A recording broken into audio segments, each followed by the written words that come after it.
Golkar galau, posisinya saat ini seperti ada di persimpangan. Bayangin, Airlangga, Ketua Umum Golkar yang jadi Menko Perekonomian, tiba-tiba diperiksa Kejaksaan Agung terkait izin ekspor CPO yang memicu kelangkaan minyak goreng di tanah air, padahal dia Menko.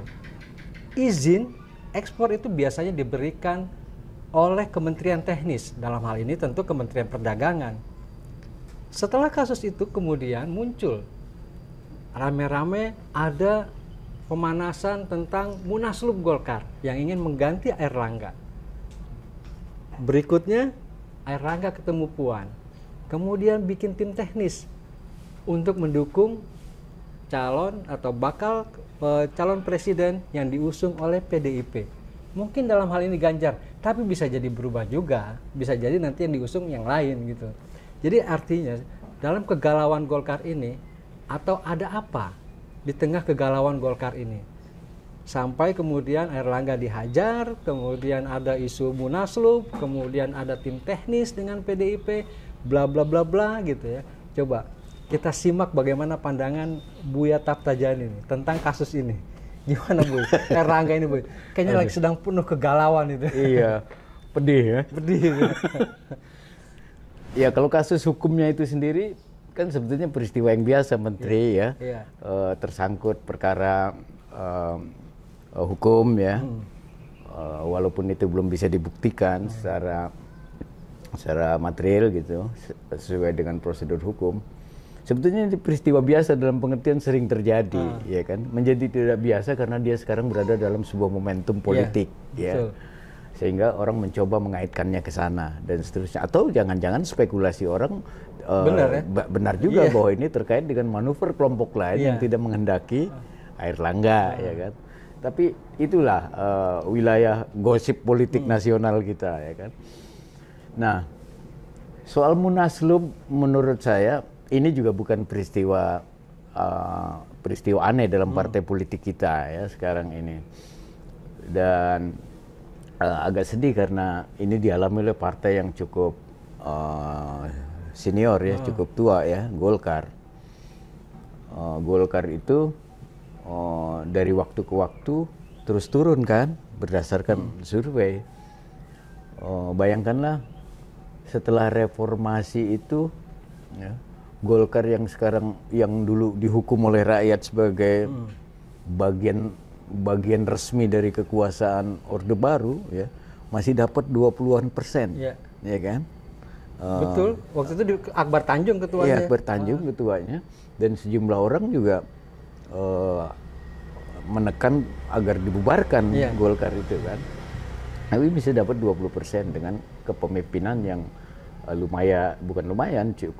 cukup akomodatif, cukup sabar berhadapan dengan situasi yang kacau itu dan seterusnya.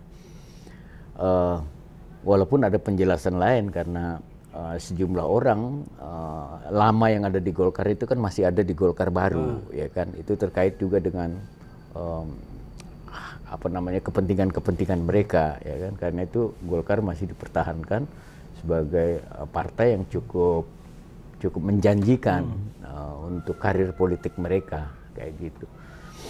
Nah, tapi setelah itu bahkan gonjang-ganjing di Golkar sudah dimulai itu.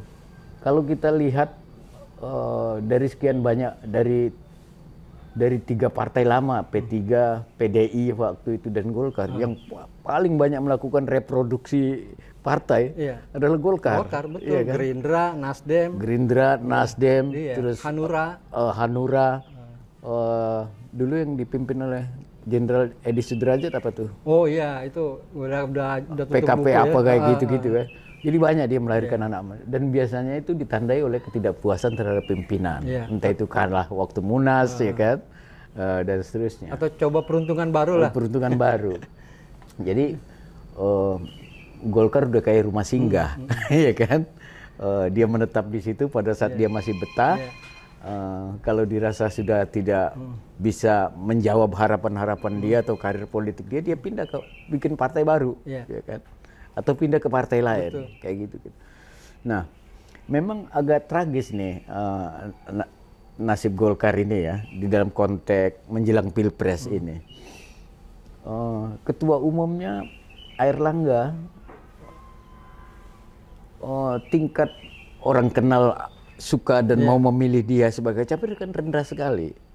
Bahkan untuk posisi nomor 2 ya kan masih kalah misalnya dibanding Ridwan Kamil, terus kemudian Erick Thohir dan sebagainya ya kan.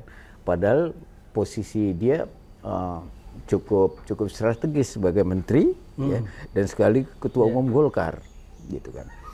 Nah ini memang begini ya, Golkar tidak bisa menolong ketua umumnya, tapi ketua umum bisa menolong partainya. Itu tergantung ketua umumnya. Maksudnya kayak gini. Gerindra menjadi besar itu karena ditolong oleh Prabowo sebagai ketumnya. Sebagai figur dia lebih besar dari partainya sendiri. Dia bisa punya efek tuh terhadap partai. Tetapi partai tidak bisa menolong ketua umumnya untuk menjadi capres, ya. Karena pemilih partai itu dia bisa saja milih orang lain, sukanya orang lain, atau ketua umum partai lain, atau figur politik lain, kayak gitu. Nah, dalam konteks inilah sebetulnya Golkar merasa tidak banyak ditolong oleh kepemimpinan Airlangga, ya kan? Jangan-jangan gini, Bu, karena Airlangga ini ingin menolong Golkar dalam artian gini. Kenapa dia sampai hari ini belum bersikap? Mungkin Golkar itu kalau dia masuk ke koalisinya PDIP, PDIP udah terlalu besar. Mungkin Golkar akan menjadi lapisan kedua atau ketiga. Dia mau bergabung dengan Prabowo, Gerindra juga besar. Bisa jadi Golkar kedua atau ketiga. Tapi kalau dia belok ke koalisi perubahan, dia bisa menjadi pemimpin atau minimalnya ya persis berdampingan dengan Nasdem, sehingga Golkar akan tetap besar. Jangan-jangan Airlangga udah mulai miring-miring ke sana nih, sehingga ada manuver Munaslup, minyak goreng dan lain-lain. Iya, ya bisa saja, bisa saja. Beberapa, tapi kelihatan Munaslup itu dianggap cukup serius oleh Golkar ya, dalam pengertian di bawah kepemimpinan Airlangga, walaupun dalam retorika dia di depan publik atau waktu di media dia bilang tidak ada itu Munaslup, tidak ada apa segala macam kayak gitu. Tapi kan beberapa hari yang lalu dia kumpulin DPD di Bali ya kan? Dan memastikan bahwa Munaslup tidak ada dan sebagainya.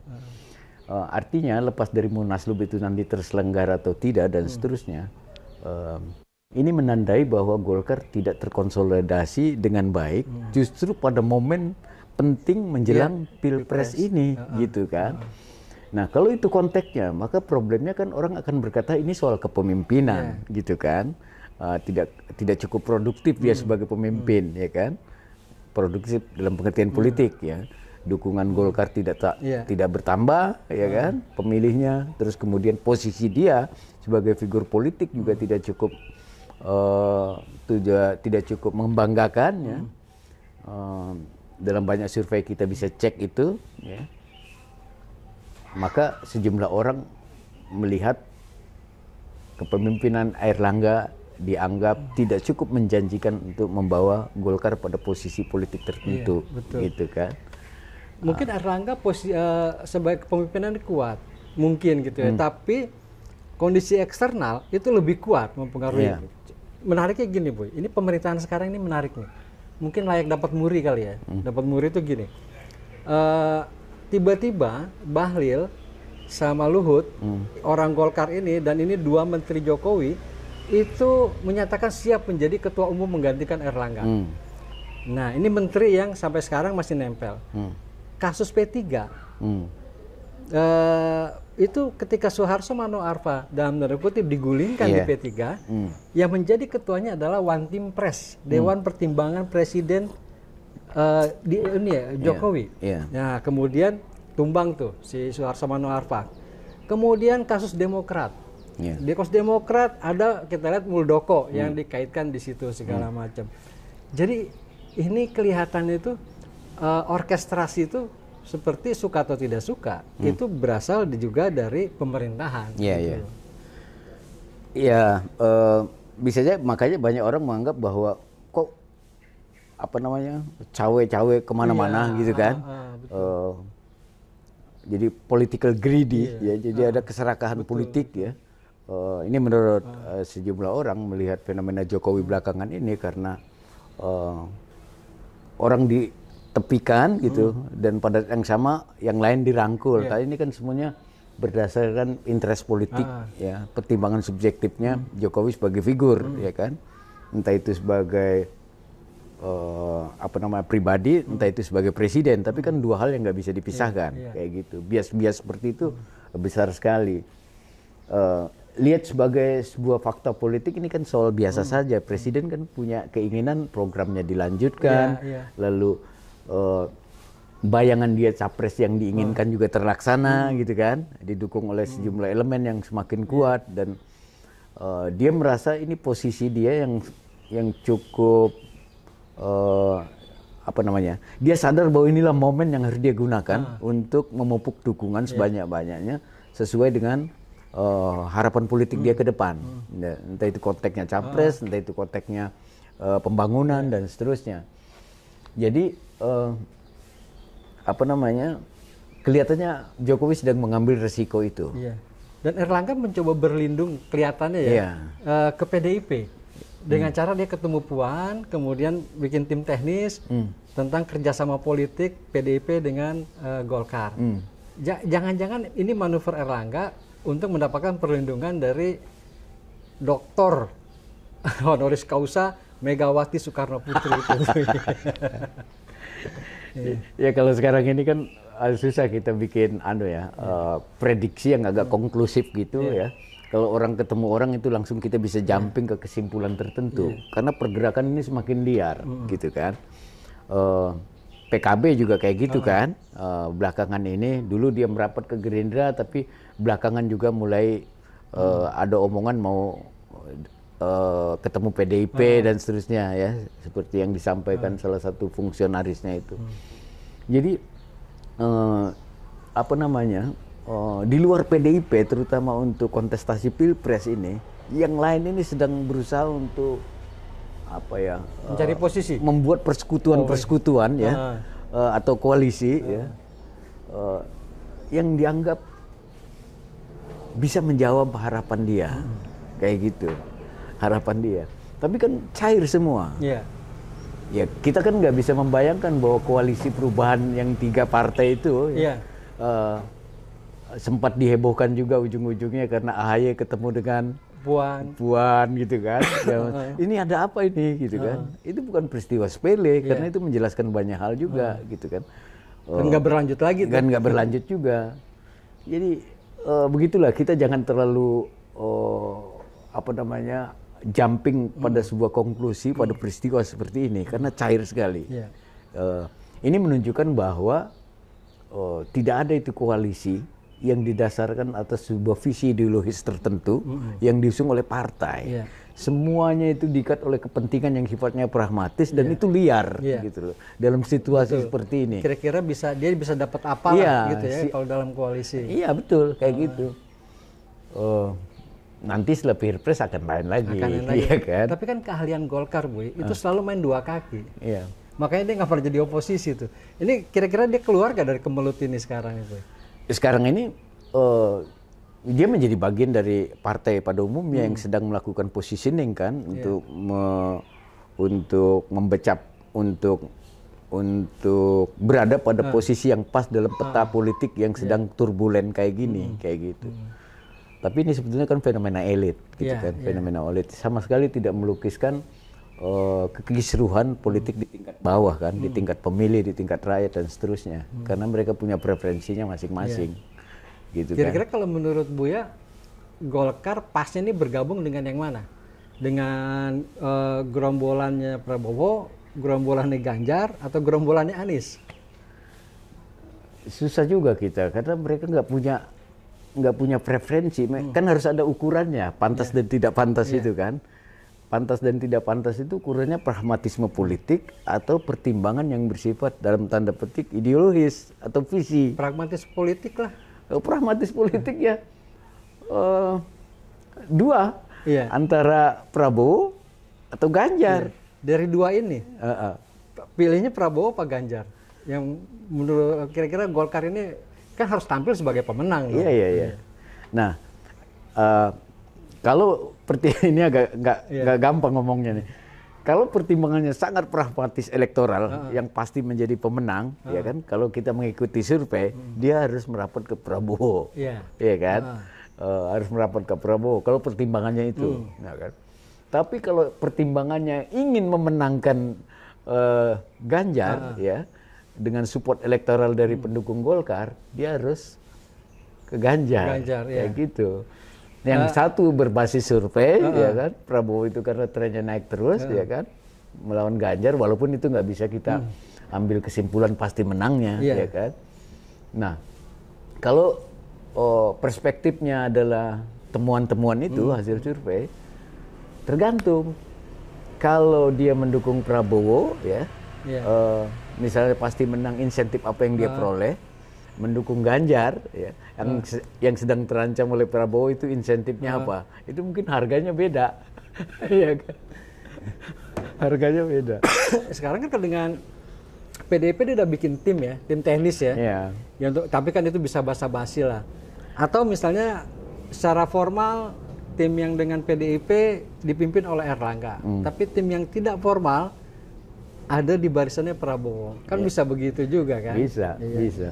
Jadi ini kita susah lah membuat sebuah desain ya untuk melukiskan peta politik yang sekarang lagi berubah kayak gitu-gitu itu.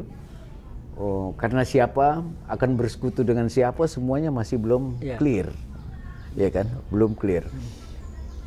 Ini semakin kalang kabut, semakin panik karena waktu semakin dekat, ya kan?